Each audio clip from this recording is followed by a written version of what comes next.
నమస్కారం ఘంటారావానికి స్వాగతం. ముందుగా ప్రధాన అంశాలు. రాష్ట్రంలో ఇకపై 29 జిల్లాలు 82 రెవెన్యూ డివిజన్లు. పునర్విభజన శాస్త్రీయంగా జరిగిందని ప్రజల హర్షం. నేడు విద్యార్థులతో మాక్ అసెంబ్లీ. రాజ్యాంగ దినోత్సవం సందర్భంగా కార్యక్రమం.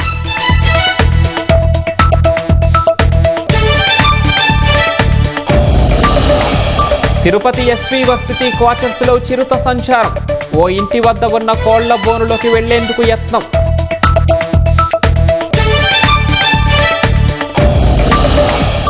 వైసీపీ పాలనలో తుపాకుల రాజ్యంగా కడప జిల్లా. వైసీపీ నాయకులు అరాచక శక్తులకు ఎడాపెడా లైసెన్సులు.